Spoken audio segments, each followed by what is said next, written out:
Welcome to The Hanley Effect, a podcast by the Hanley Foundation designed to educate, change minds, and save lives. Our goal is to inspire you, showcase our innovations, and change the conversation about addiction and mental health. Join us as we unravel stories of resilience, recovery, and hope. Hi, everybody. Thanks for being here. Welcome to the Hanley Effect. I'm John Dyben here with Dr. Rachel Docekal. How you doing, Dr. D? Hi, Dr. D. Good. How are you today? I'm doing well. Good to see you again. Good to see you. As always. You're wearing, I noticed, the same blouse that you wore last week, and I love it. It is wonderful. Thank you so much. Thanks for pointing that out to everybody who is watching and listening. I'm wearing the same jacket, too. It's almost like it's the same day, and we recorded 2 in one day. What? Wouldn't that be so strange? That would be so smart of us. It would be. That would be. All right. We could do it. Speaking now, wait of a smart. minute. Whoa, are you gonna do it? So our guest today has a way of being introduced that's very important. Oh, I'm going to introduce him. Are you going to do it? Yes. Good. Okay. He doesn't I'm ready. particularly like it. But speaking of smart, very smart. we have and zen. A very zen, very intelligent man who is one of the most sought after, by patients all the time, and He's quite frankly, fan favorite. He's a fan favorite by patients and staff.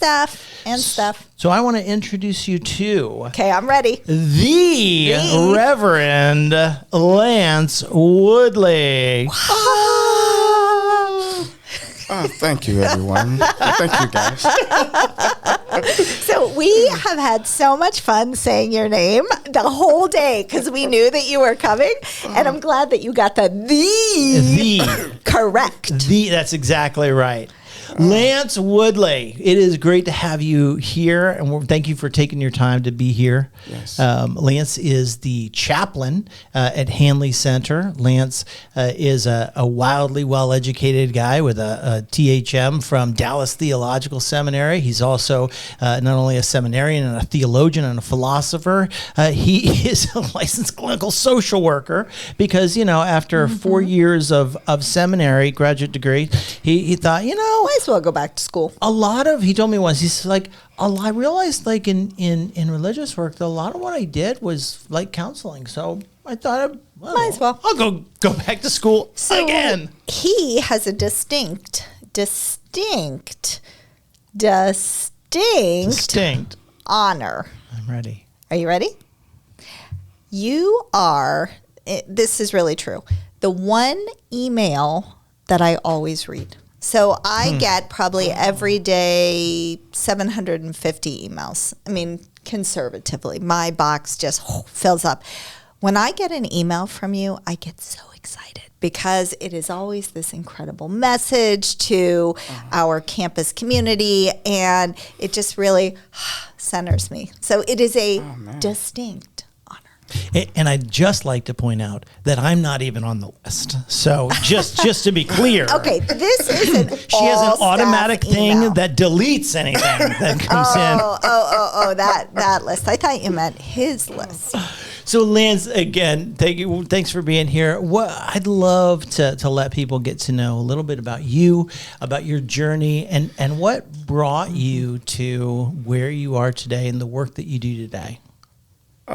Simple. My journey is one of integration of all of my experiences and being able to bring together various components of my life in order to help others. I'm a native of Bell Glade, Florida, by way of Glade Central High School. 20 years ago, I went to college, majored in music at Bethune-Cookman University, and then after that, felt compelled to I wanted to go and study philosophy, but my mentor at the time said, no, you should go and study theology. I think it'll be good for you.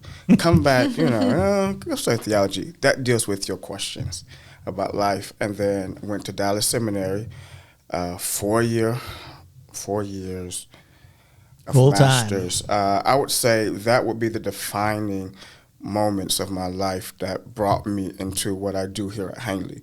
And I say specifically here at Hanley because what I do is, when we think about chaplaincy, most people think about hospital chaplaincies, but at Hanley, what I have the opportunity to do is not only bring myself, but integrate my work in spirituality and in my faith, and also the clinical component. Mm-hmm. No other institution allows for their chaplains to do what I do and bring that to the setting. So this is very meaningful to me.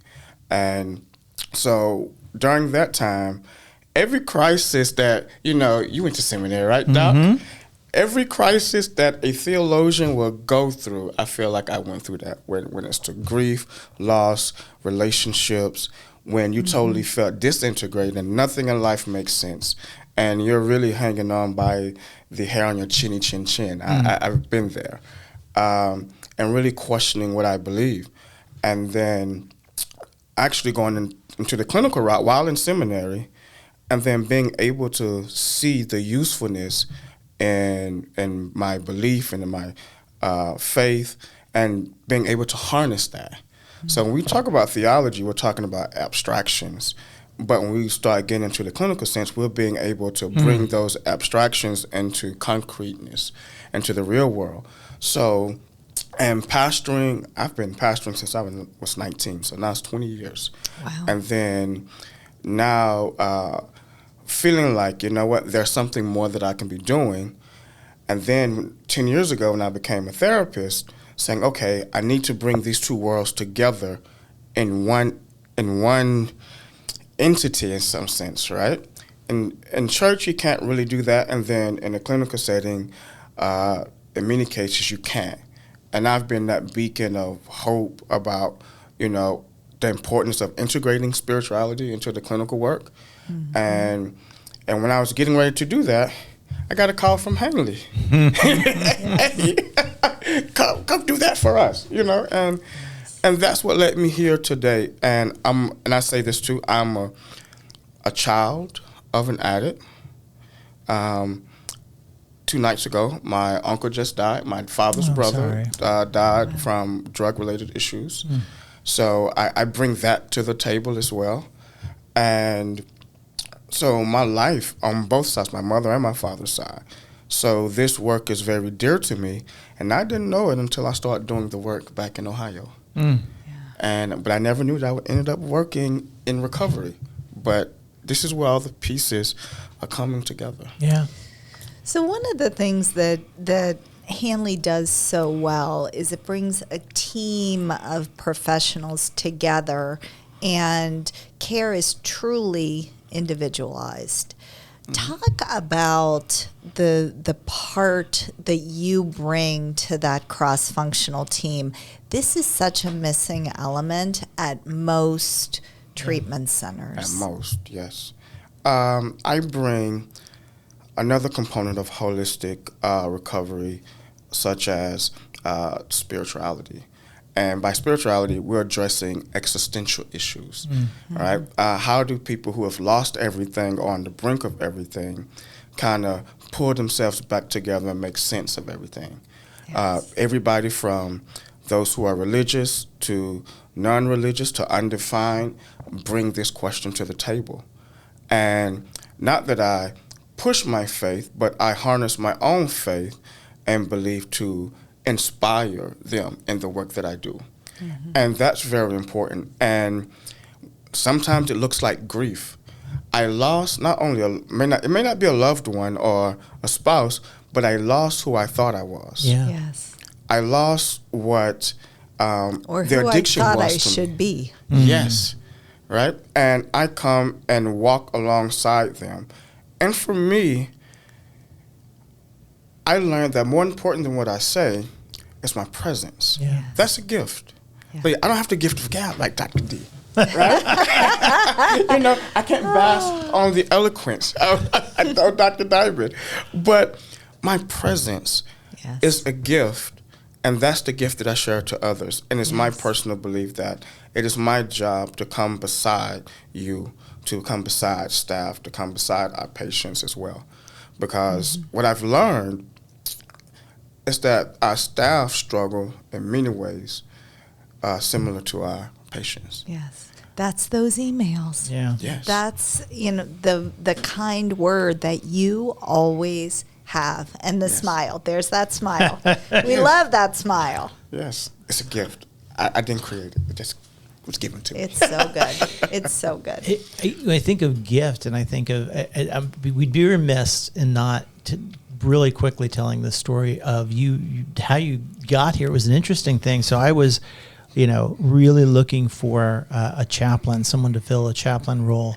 And it's a very, very specific role. It's very unique. It has to be someone that can, has that, training, but that also has that presence, and that it's a very unique role to fill. Where it was, we would get resumes, and I would do interviews it was during COVID or right after, so everything was by Zoom. I interviewed this guy who was in Ohio, and then learned that he's right here from Bell Glade, that and we hit it off, and just from the start, it was no question in my mind from the first time I met Lance, like this was the person who's supposed to be here. And at the end of the interview, he said, "Can I just ask you one question?" I said, "Yeah." He said, "How'd you get my resume? I didn't put my resume anywhere." Yeah. I just bought a house. I didn't apply for that job. I certainly, I just bought I just bought a house 30 days prior. I am just hearing this story. Yeah. Mic drop. Right. Holy Toledo. To this day, and I don't care how much, anyone, some people think everything is coincidence, and some people think everything is divine. Boy, this one just, and the more over the years, as I've gotten to know Lance, and Lance has become so integrated into the center, the fact, it's so clear you were always supposed to be, you were the guy.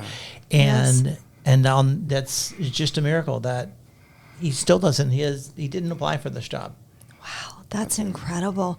So we have a program on campus called Headwaters, and it is one of our programs, but it's for ultra high net worth individuals. Yes. And we had a major sports franchise, I'll just say that, come and visit the program, thinking that they would send some of their athletes to the program.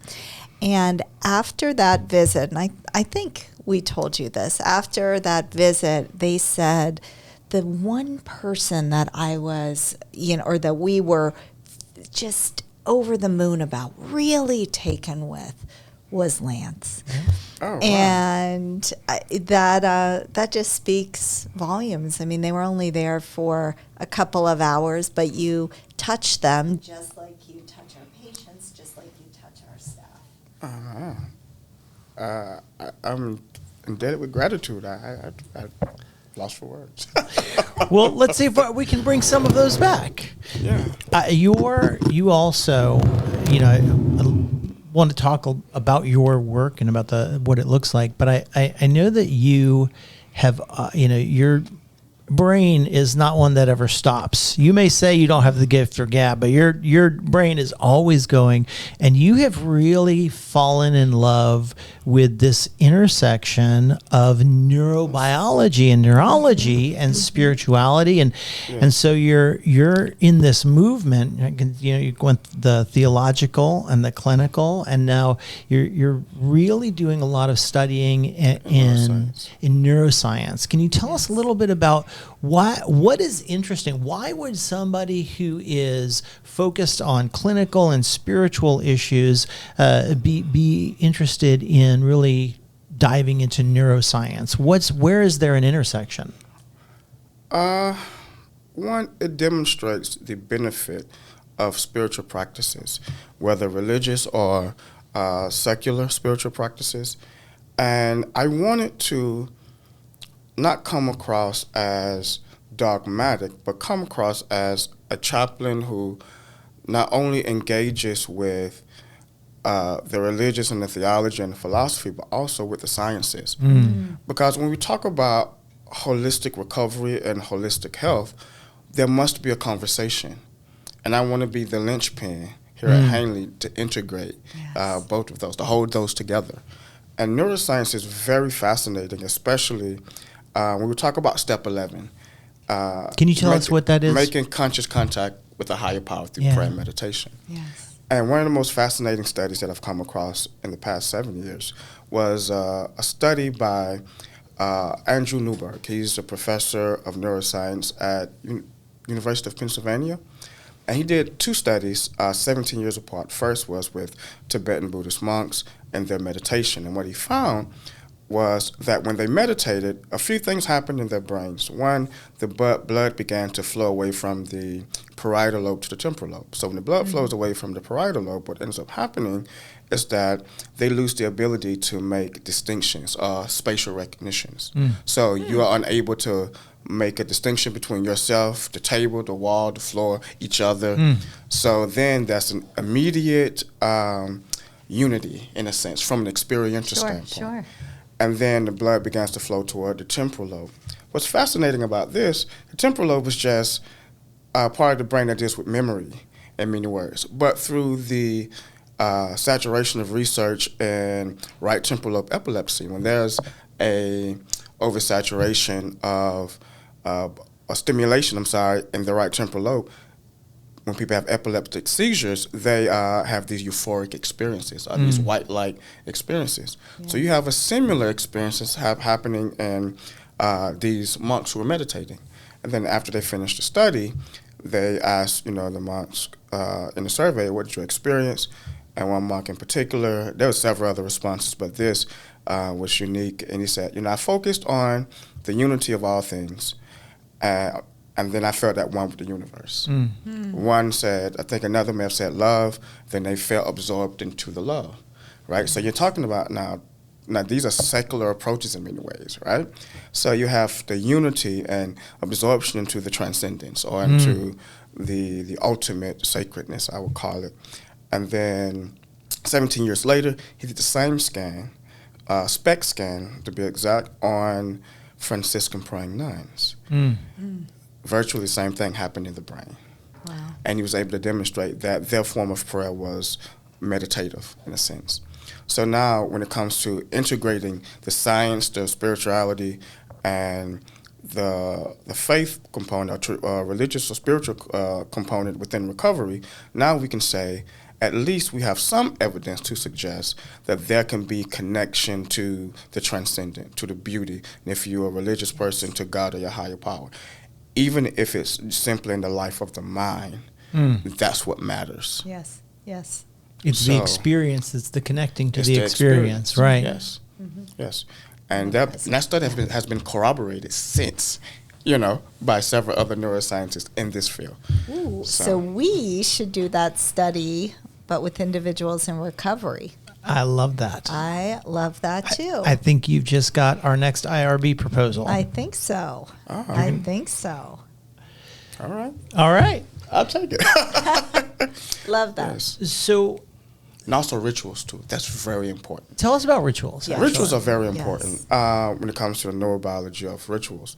When it comes to trauma, when it comes to anxiety, generally people have rituals that they use that may not be working for themselves. But when ritual is done in community, when we're looking at it through a lens of neuroscience, and it fosters love and peace and happiness, we know that certain parts of the brain, like, of course, the prefrontal cortex, also the amygdala, and connectors that allow the body to produce dopamine and serotonin, they all can be produced by performing rituals. There's a lot of studies that suggest that. So now I'm just now being comfortable with implementing rituals because I had to see from a scientific standpoint, can I justify this in a clinical setting? Yes. And I have rituals, and I think that's useful. So the piece of this that's so poignant to me is many times individuals in treatment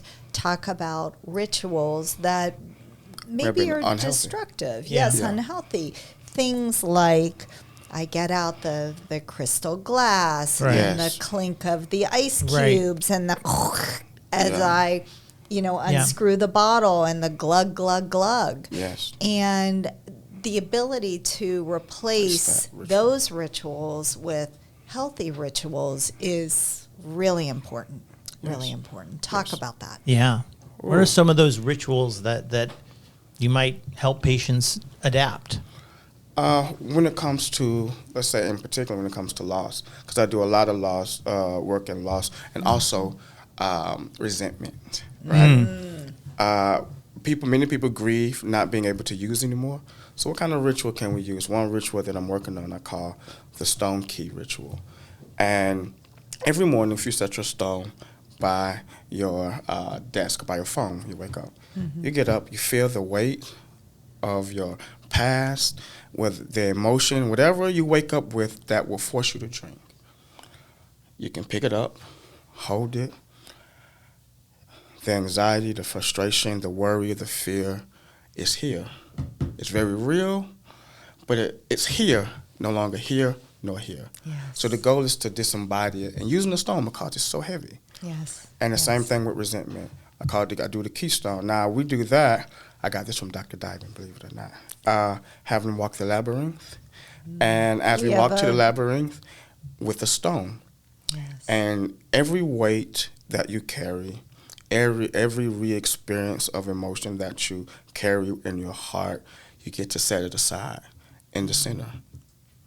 And the goal is really not to, like I said, I'm an integrationist. It's not to necessarily leave the experience there when it comes to resentment, but being able to integrate it in the way that helps you grow. Yes, yes. And for our listeners, we have a very beautiful stone labyrinth on our campus, and every stone in that labyrinth was laid by a staff member. That's right. Yes. Yeah, really beautiful. I got a chance to be a part of that too. I know it's one of my.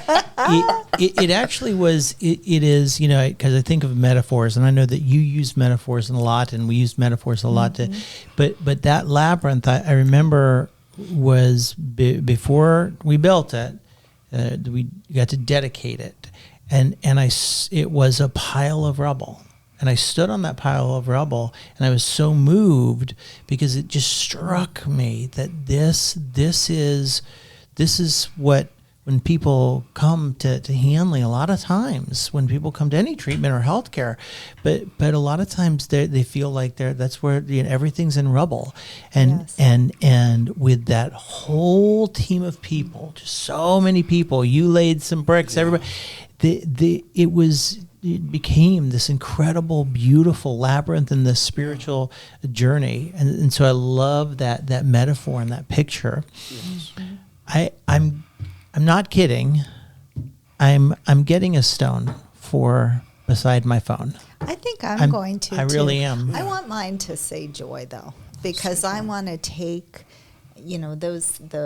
the pain, the stress, the anxiety, whatever it is that I wake up with, and I want to make it into joy.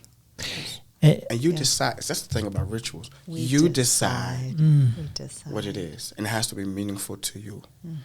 Now, if you can gather one more person to share in that with you, I can share in that with you. I can share in that. We can share in that with each other, right?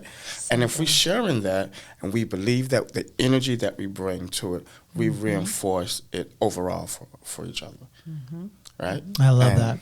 Yeah. So I read a devotional in the morning, and one of the teachings of this devotional is about leaning into experiences that, at least to me at the time, in the present, feel negative, feel difficult, feel like they're a slog. Yes. And, thanking my higher power for the ability to go through and experience whatever it is that I'm experiencing. It makes those days that I wake up without that anxiety, without a weight, so much sweeter. Yes. I know that everything's going to be okay in the end. If it's not okay, it's not the end. Yes. Yeah. See, that's the gift of making meaning and integrating all of our experiences. Like I said, for me, that's why I'm here. Like, if I couldn't make sense of my life, well, with the help of my higher power, of course, I don't think any of this would make sense, right? How do you go from music to Right. religion and theology to psychology, then to working in recovery. Like, I'm like, okay, they seem fragmented, but And then you get a job you don't apply for. I don't That's apply. right. That's crazy. I'm still back there. That is a that perfect doesn't make fit sense. for the theologian, therapist, scientist, neuroscientist. I mean, it's incredible. It's insane. But one thing that I do love about Hanley, especially Dr. Docekal, what you're doing is you're bringing all of these new innovative components holistically. Like, I'm so in love with what you're doing with the children program. Like, being able to be supportive to kids who have families in recovery, that is, I mean, that's amazing. And I'm proud to be a part of it. Yeah. Absolutely. Like it's bigger than us. It's bigger than me, right? Right. It's transcendent It in is. a way, It right? is. So, yeah, I There's, just had to say that. There's magic in our soil. We, as our listeners know, we sit on 14 acres of botanical garden, and I don't know if it's magic or if it is grace or what it is in It's that all, soil. right? It's all of it. It's but all. Yes. You're right. I mean, it just emanates out of the soil Yes. at Hanley. Yes. And before, as we're coming into our last 5-10 minutes, I like to always, I'd like to give it to you. But before we do, I want to ask you about another thing. I know that, you have a passion for spiritually informed psychotherapy and for training both therapists on how to address spiritual issues, but you also have a passion for training clergy of all kinds to have some clinical understanding.